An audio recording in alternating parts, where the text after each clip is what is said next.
요즘 우리나라 증시 분위기 진짜 뜨겁지. 몇 달 전만 해도 코스피가 2,000선 이야기하던 시장이었는데 지금은 6,000을 넘었다는 말이 나와. 숫자만 보면 거의 3배야. 그러면 자연스럽게 이런 생각이 들지. 그럼 돈도 3배 들어온 거야? 여기서 우리가 꼭 짚고 넘어가야 할 게 있어. 지수는 단순히 돈이 들어온 양을 보여주는 숫자가 아니야. 지수는 기업들의 시가총액, 그러니까 시장 전체 몸값의 합이야. 예를 들어 전체 시가총액이 1,000조에서 3,000조가 됐다면 표면적으로는 2,000조가 늘어난 것처럼 보이지. 그런데 그 2,000조가 전부 새로운 돈이 들어왔다는 뜻은 아니야. 주식시장은 마지막 거래 가격으로 전체 기업의 가치를 다시 계산하는 구조야. 실제 거래는 한 주 몇 주일 수도 있어. 그런데 그 가격이 올라가면 이미 존재하던 수많은 주식의 가치가 전부 다시 계산돼.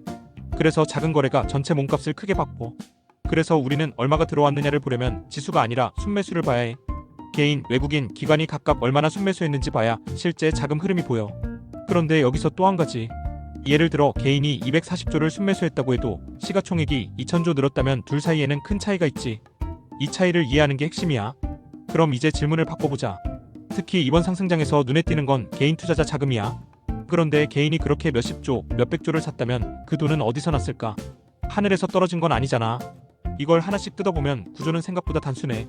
첫 번째는 예금에서 이동한 돈이야. 우리나라 가계 금융자산은 대략 5,000조 원이 넘는 규모야. 그중 절반 이상이 예금이야. 말 그대로 은행에 묶여있는 돈이지.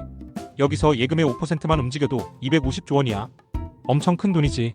금리가 2, 3%일 때 주식은 계속 오른다는 뉴스가 계속 나오면 사람 마음이 흔들려.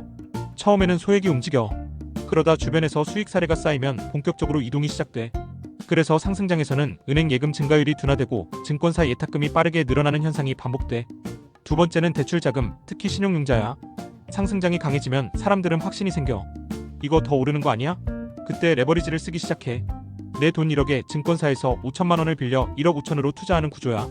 과거 강한 상승 구간에서는 신용융자 잔고가 20조 원, 25조 원 이상까지 늘어난 적도 있어. 이 돈은 새로 번 돈이 아니라 미래의 돈을 당겨 쓰는 구조야. 그래서 상승장에서는 가속 페달이 되고 하락장에서는 위험 요소가 돼. 세 번째는 부동산에서 이동한 돈이야. 부동산 거래가 둔화되거나 세금 규제가 강해지면 자금이 대기 상태가 돼.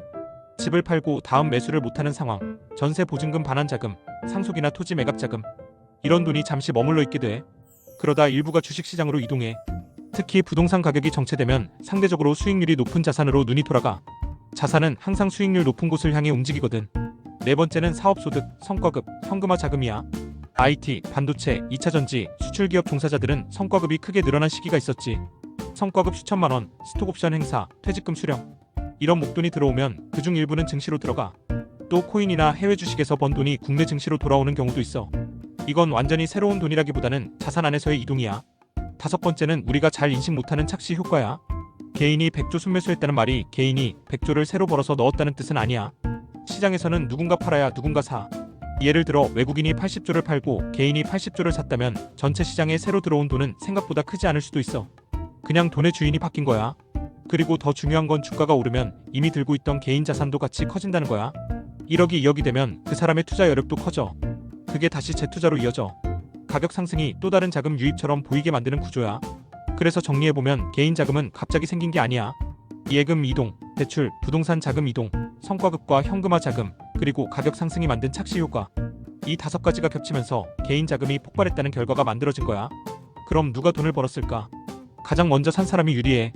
상승의 초입에서 매수한 사람은 지수가 오를수록 평가 금액이 커져. 특히 대주주는 가장 큰 수혜자야. 지분을 많이 들고 있으니까 기업 가치가 오르면 자산이 크게 늘어나. 증권사도 웃지. 거래 대금이 늘어나면 수수료 수익이 늘어나거든. 기업도 자금 조달이 쉬워져. 주가가 높으면 같은 지분을 팔아도 더 많은 돈을 조달할 수 있어. 결국 지수는 단순한 숫자가 아니야. 그 안에는 돈의 흐름, 금리, 기업 이익, 투자 심리가 다 들어있어. 그래서 우리는 숫자만 보면 안 돼. 지금 들어온 돈이 예금처럼 단단한 돈인지 아니면 신용융자처럼 빚이 섞인 돈인지 구분해야 해. 상승장은 늘 이런 구조로 움직여. 처음엔 조용히 시작해. 그 다음엔 확신이 붙어.